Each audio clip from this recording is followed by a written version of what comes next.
It's just so amazing seeing the little babies finding their way.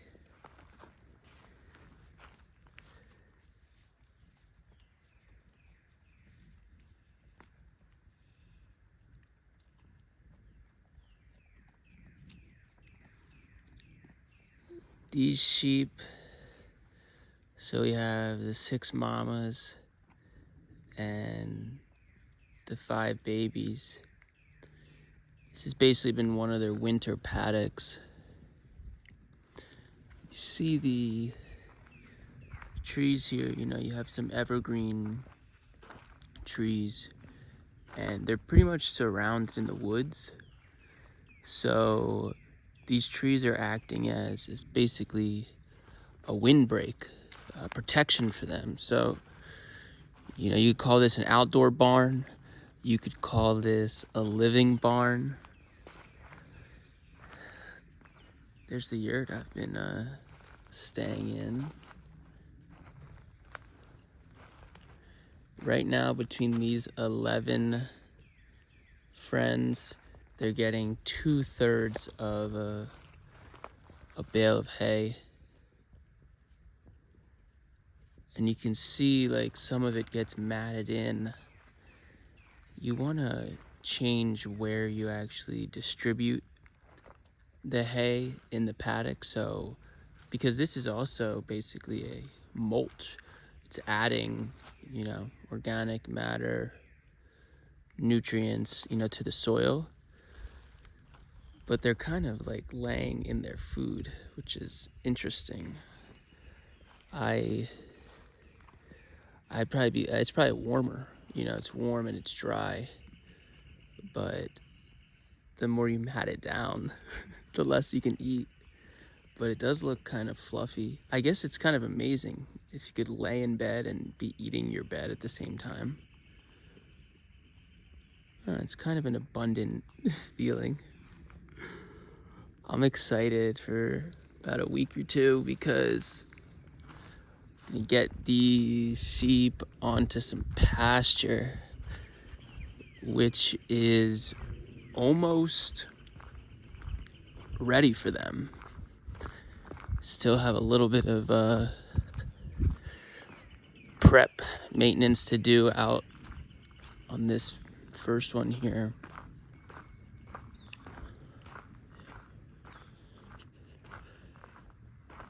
When the family started stewarding this land almost 15 years ago, these whole 6 acres were just a hay field. So all of these trees have been planted. They're at different stages. There's a grouping. This main part here is an orchard. Apples, peaches. Now this is actually elderberry. And you can see there's some different maintenance styles happening here. So for some trees, you do more of a traditional prune, and that could be like your fruit trees. This here, these elderberries are basically topped. You could call this like a pollard or like a low pollard. There's basically pollarding and coppicing. Coppicing is when you cut it at the base.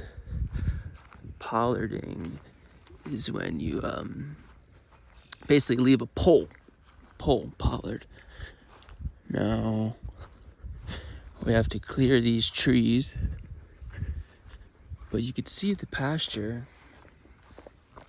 It's actually looking pretty decent. Like there's definitely some good snacks here.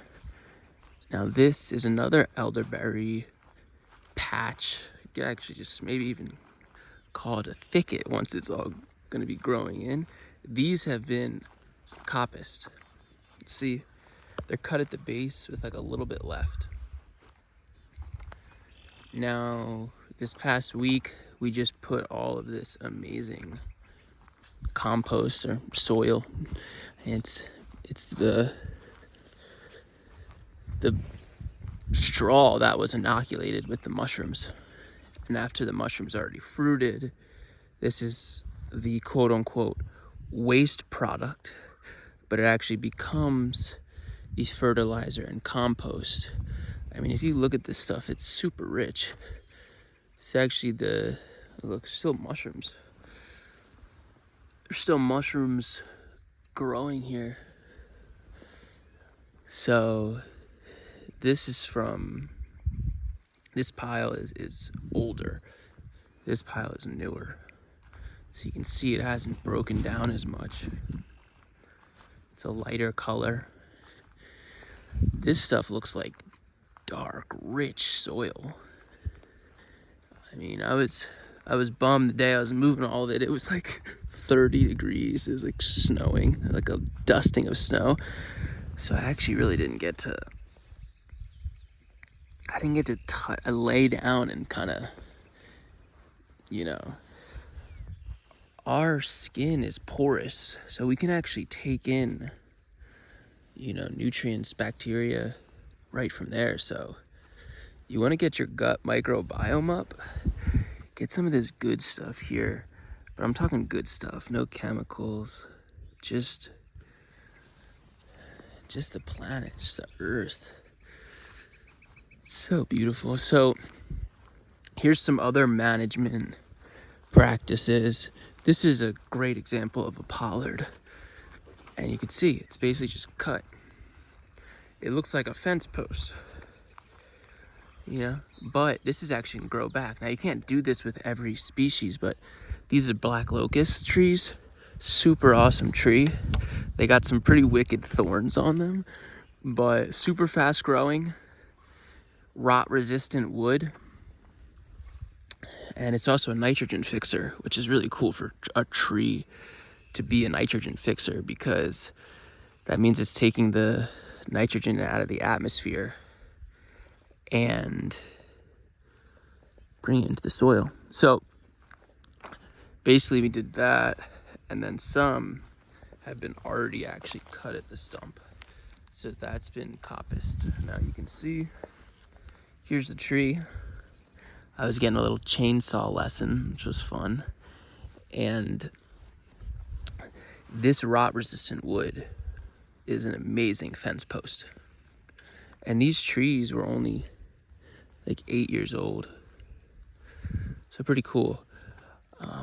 Now when you're here, you can see some of the spikes.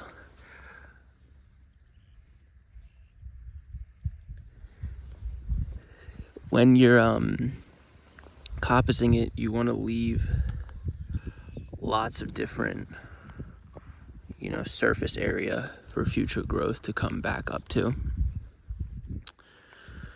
So yeah, there's a lot of active stuff. And then if you look right behind that, all these small trees, these are all willows. These are actually just starting to flower. Really beautiful. Not all of them, no. This is pretty interesting though. I don't know if you can see, this is actually a swale. There's a ditch right here for water to flow down that way. Turns out actually these black locusts weren't that happy with their feet getting as wet, but willow doesn't mind a wet foot. And look at this. It is April 10th, and we're starting to see some flowers here. So we will check back very soon. Much love from the farm.